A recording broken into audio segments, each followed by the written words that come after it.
Em todo o mundo, os gastos militares cresceram quase 10% e passaram a ter o mais alto patamar desde o fim da Guerra Fria. Desde o início da guerra da Ucrânia e agora com a posse do presidente dos Estados Unidos, Donald Trump, na Casa Branca, os países da Europa Ocidental começaram a ampliar os seus orçamentos militares. A Rússia, por exemplo, apresentou novos modelos de mísseis com capacidade nuclear e a China, por sua vez, mostrou ao mundo uma nova geração de armamentos. O mundo parece cada vez menos seguro contra novas guerras, né, Fred? Sim, nós estamos chegando ao fim de um biênio que foi especialmente violento, né? Entre julho de 2024 e junho de 2025, 240 mil pessoas morreram em conflitos pelo mundo, né? Foi um aumento de mais ou menos 23% em número de mortes. E isso reflete esse espírito armado em busca de estabilidade e segurança.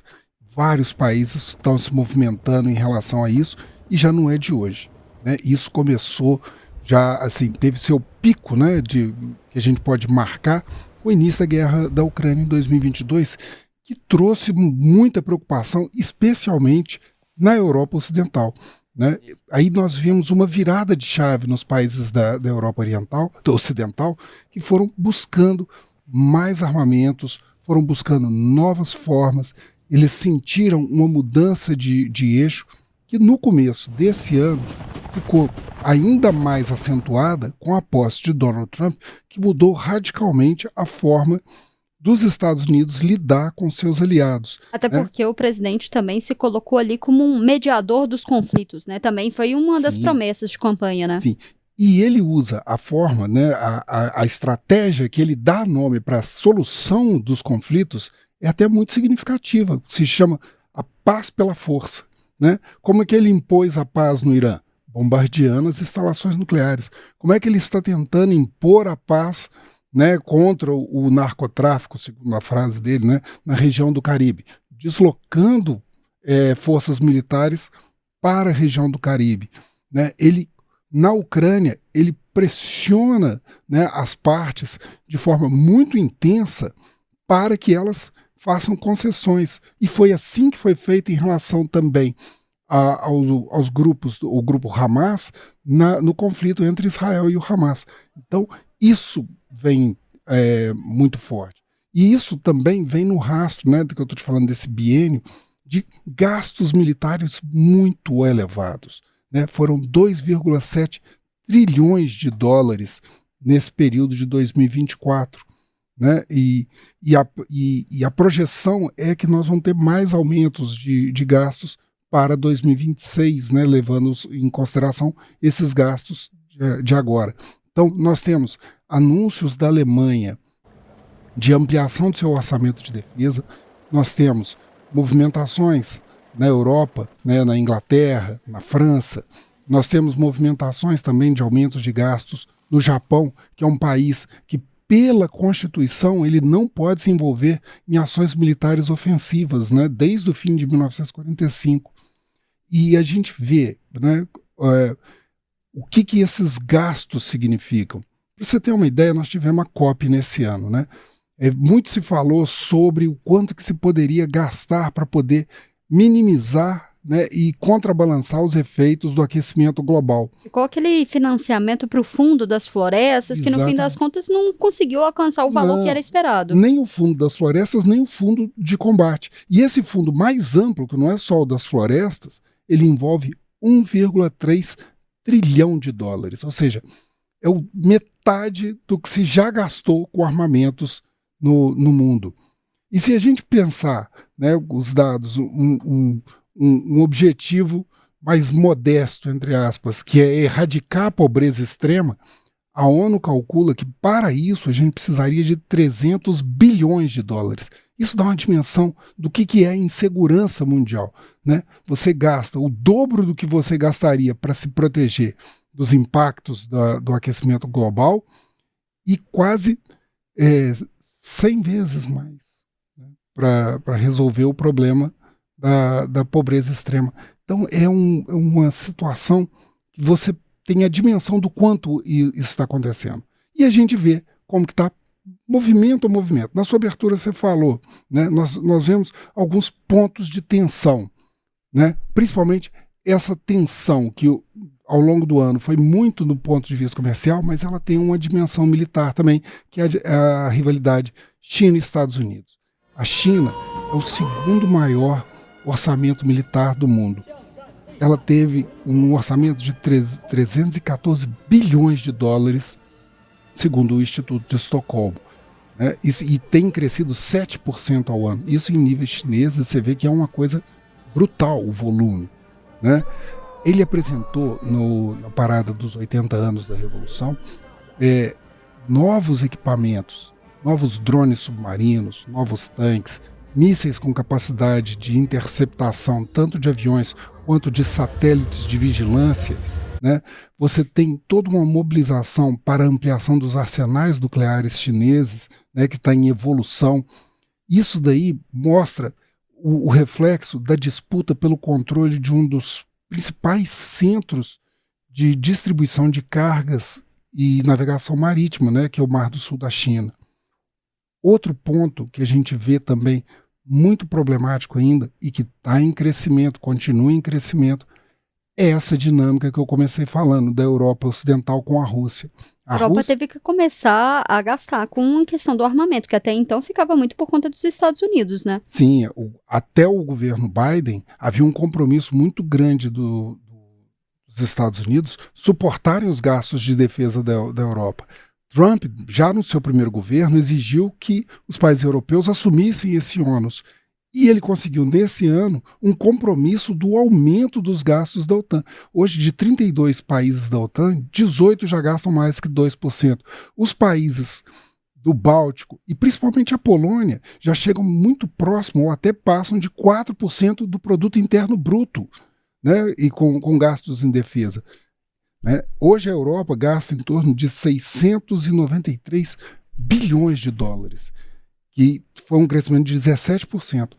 E a Rússia, porque está envolvido nesse conflito com a Ucrânia, etc., também aumentou seus gastos. E aumentou, como está num conflito, 38%, está chegando a 150 bilhões de dólares. Agora, o campeão em gasto, e voltando, não só dos gastos da Rússia, é bom eu só ressalvar, porque você falou isso na abertura.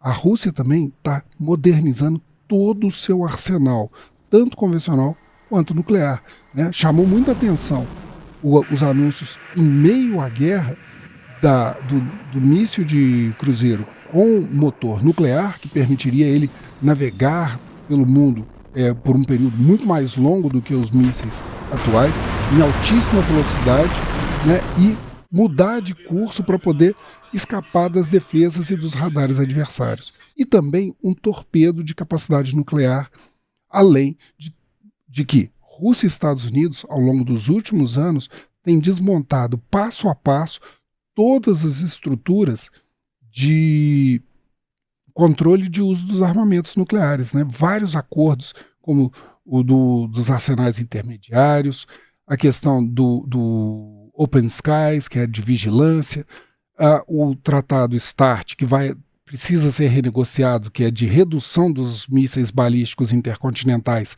está para ser renegociado agora em 2026. Então, tudo isso leva a uma preocupação sobre essa possibilidade desses armamentos estarem não só disponíveis num ambiente de muita insegurança e com os mecanismos de controle bastante questionados. E aí, então, Fred, você falou um pouco disso, mas o que a gente pode esperar é gastos ainda maiores, né? Porque todo mundo fica na mira, né? Todo mundo tem que se defender. Sim. A projeção é de que os gastos vão crescer. Como eu falei, a Europa já se comprometeu a aumentar seus gastos. Nós vimos, por exemplo, com essa tensão no Mar do Sul da China, Taiwan e Japão também já estão aumentando seus gastos. E nós vemos também uma perspectiva de aumento de conflitos. Nós temos áreas de tensão espalhadas pelo mundo inteiro. O Caribe e a América Latina. É o que está no foco, né? Que até os anos... A última grande movimentação militar foi no Panamá nos anos 90. Um conflito mais intenso foi nos anos 80 em Granada.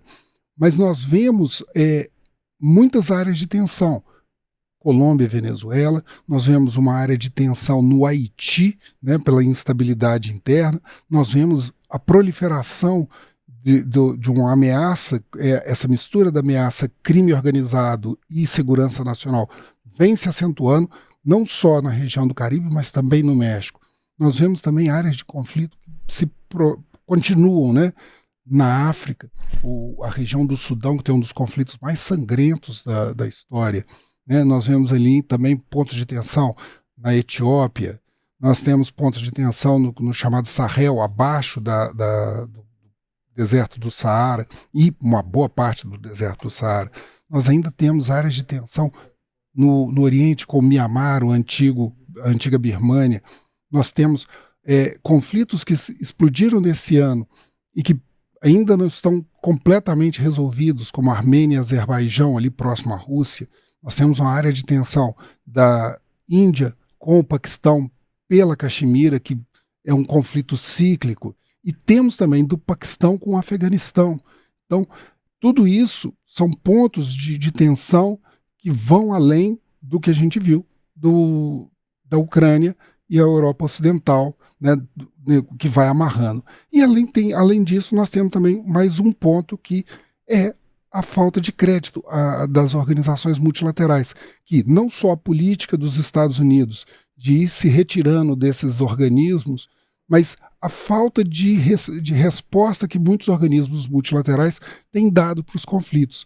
O Conselho de Segurança, por exemplo, com o mecanismo do veto, raramente ele consegue interferir num conflito e impedir sua propagação. Normalmente as soluções acabam vindo justamente do acirramento do conflito. A ONU mesmo também está com um papel limitado. Muito limitado e com um orçamento cada vez mais estreito, né? Ele está perdendo dinheiro por causa da redução das contribuições. E um outro ponto que também é o Tribunal Penal Internacional, que ele atua para tentar controlar esses casos, mas nem sempre ele, como no mundo não existe uma polícia universal, né, uma polícia planetária, ele também não consegue executar suas ordens. Então, por exemplo, nesse momento, 2 líderes mundiais, Vladimir Putin e Benjamin Netanyahu, Vladimir da Rússia e Netanyahu de Israel, eles têm ações, eles têm pedidos de prisão por parte do TPI e eles não são presos e não há quem faça isso acontecer. Então há esse descrédito das organizações multilaterais, um aumento da sensação de insegurança e cada vez mais armamento e dinheiro disponível para a exploração de conflitos. Então, a esperança de que o próximo ano seja um ano de paz, assim, é uma esperança que a gente tem, mas o cenário não colabora.